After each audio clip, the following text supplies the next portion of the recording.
rights. You might even be able to file for something called presumed parent status.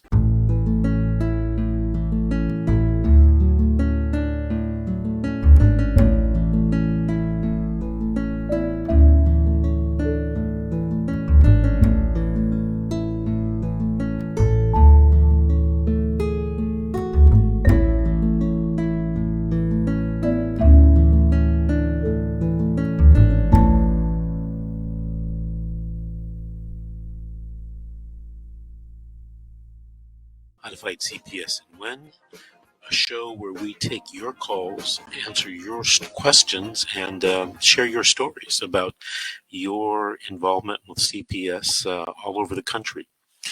So let's jump right into the calls today. Let's take Amy from Oregon. Amy, did you have a story to tell or a question to ask? Thank you, first of all, for hearing me out. I have a question. Actually, I guess more than I would tell the story because the story's really long. But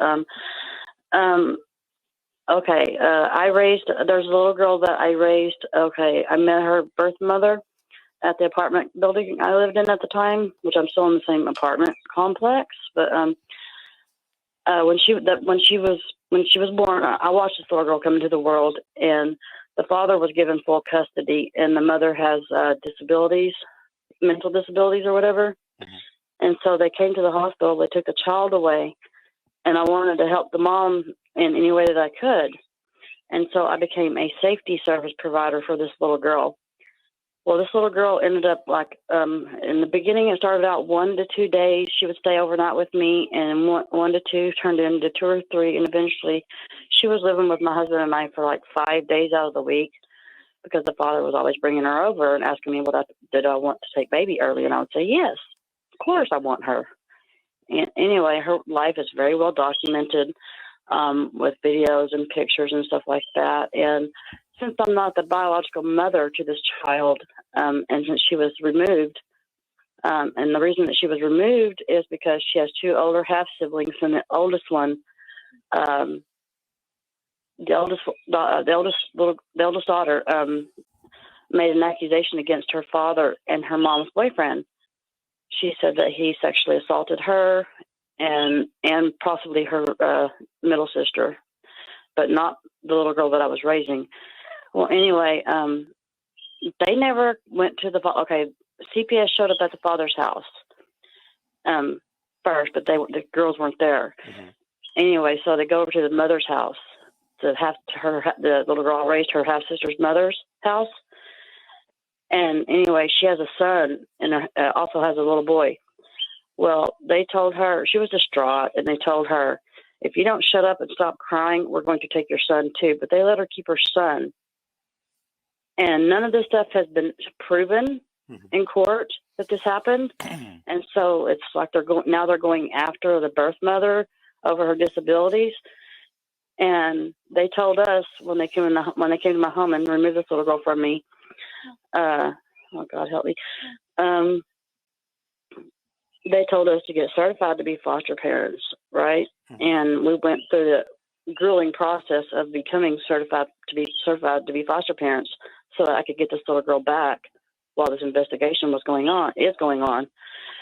And it's been almost 2 years come June 17th of this year. It'll be 2 years that they've been in foster care. 2 years?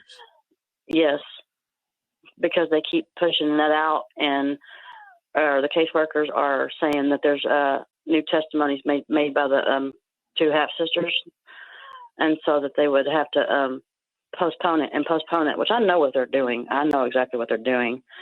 But I raised this little girl. She called me mom. She called my husband dad. And we always told her, look, you got 2 mommies, you got 2 daddies, so you got twice the love, baby girl. And, they never gave the birth mom a chance to even mess up with either one of her children. She has another one that's in foster care too. They removed. And so as someone who's a non-relative, but yet I raised that little girl. Mm-hmm.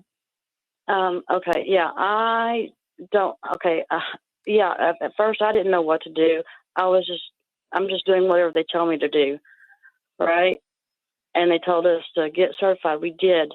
We took parenting classes, a 6-week course parenting class for them. We got the right size, everything. Amy, hold on for a second. Okay. You're in the state of Oregon, right? Yes, sir. Okay, so have you talked to a lawyer in your state about helping you? I have tried to find a lawyer, and I can't find one in this town. But I've only recently started looking for an attorney because I was told that I had no rights because I'm not a bio parent to her. Well, you know what? That's what I have been told. Okay, that's not necessarily true. If your case was in California, for example, you definitely would have rights. You might even be able to file for something called presumed parent status.